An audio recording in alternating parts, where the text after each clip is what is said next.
reason why American citizens should pledge our allegiance to the flag that represents our nation, one nation under God.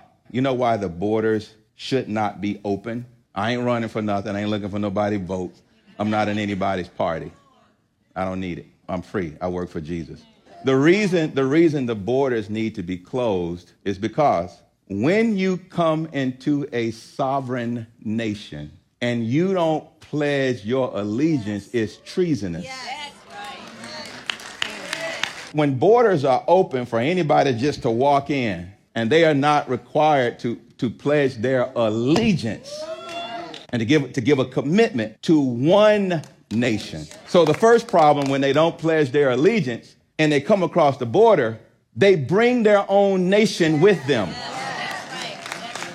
So instead of America being one nation, we become 60, 70, 80, 90, 100 different nations.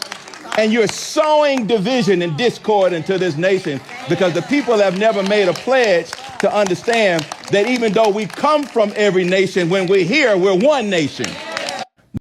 Let me tell you something. It warms my heart to hear a pastor articulate the issue with immigration in such a masterful way. What we're seeing happen in Minneapolis, in the state of Minnesota, what we're seeing happen in California, we are being invaded, and it's the Democratic left, the liberal progressive left, that is allowing this to happen because they don't believe that we should be one nation under God. They don't believe the sovereignty in America as a superpower because they are a bunch of globalist elitists. They are supportive of an open border. The Open Door Society is essentially George Soros' organization, who has spent a lot of money in order to cause, or should I say compromise, the political leaders of this country, particularly those on the political left, to support open borders. And what they do is they play in your face and they pull on your heartstrings because they'll inadvertently take biblical texts out of context, saying that we should be friendly to the sojourner. But if you don't know the word of God for yourself and you haven't spent any measurable time of understanding the Bible in context, you will end up finding yourself supporting open borders, the breach of our nation's borders by individuals who do not share our values, they don't understand our culture, and they have no intention on assimilating here, but in fact, they are preparing for a hostile takeover.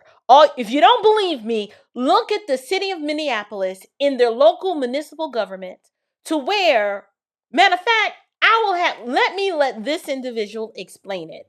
Where in Minneapolis, they are actually practicing Sharia law here in the United States. Take a look at this. Which 3 steps was immigrate, increase, eliminate. Immigrate as a religious refugee, increase the number of your followers and demand political accommodation, and then eliminate the previous culture. So I was speaking in Detroit area, and afterwards had people come up and visit around the book table, and they were telling me about a lady who had a ministry to pregnant mothers. So she shows up at a Muslim house, has a little present. Well, out of a bedroom comes another pregnant Muslim mom. Out of a bedroom comes another pregnant Muslim mom. Out of a bedroom comes another pregnant Muslim mom, all pregnant by the same man. He's practicing Sharia law in his house. And then someone else says, oh yeah, Faisal bought a bunch of houses on the street, has a wife in each one. Where was this? In Detroit area. The wives go down to the welfare office and say their husband's not around. He goes and visits them, and the more kids they have, the larger the checks get. And he's living like a king at state expense, and all the kids playing in the middle of the street are his children. He's practicing Sharia law on his block. They take over several more blocks, and they vote in the school board. And now they have their Sharia in the schools. And then they take over more blocks. They vote in the police department, fire department. And in Hamtramck, Detroit, they vote in the majority of the city council. They have their minarets, their calls to prayer 5 times a day, no different than Pakistan. So we see the first ones come in as immigrants, and they're nice, and they're so nice, everybody says they're nice, nothing to fear, let more in, more come in, they gravitate together, form a community. Imam shows up and says, okay, you need to start getting a little more serious about this, more fundamental. Then the burqas start appearing, people say the neighborhood's changing, they move out, more Muslims move in, and then there's always that stickler that says, I refuse to move out. And that's when there's random violence from Muslim youth. And there's no witnesses, because no Muslim family dare testify against another Muslim family on behalf of some kafir infidel that's hanging in the neighborhood. And so eventually they take over the entire neighborhood. And they do this neighborhood by neighborhood, city by city, block by block, until they take over countries. And there's 1,400 years of track record to observe this pattern. So they took over Egypt, which used to be Coptic Christian. They took over Syria, which used to be Christian. They took over all of Turkey, which used to be Christian. Took over all of North Africa, which used to be. They took Spain, held it for 700 years until the Spaniards drove them out.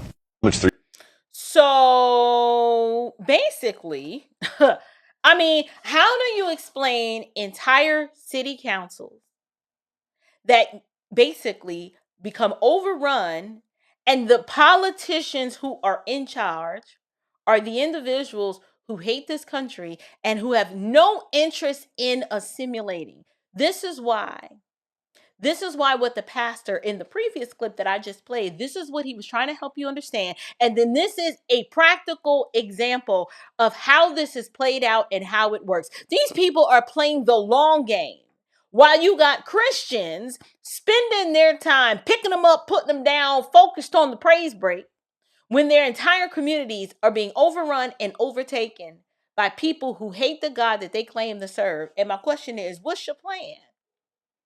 What is your plan? And what do you intend to do? Or what are you going to do when this comes to a street near you? Because this is happening. Particularly in blue Democrat strongholds, this has already happened. But you want me to support the Democrat Party that is not interested in protecting American interests, but have every intention on protecting the interests of the foreigner, the immigrant. Because it is a twofold problem. The Democrats are running out of voters, so they need to woo their next class of electoral serfs. On top of the fact that they want the open borders because it's also funding the sex trafficking industry. On top of the fact that they want open borders because they want globalism and they want to stamp out Christianity. There's layers to this.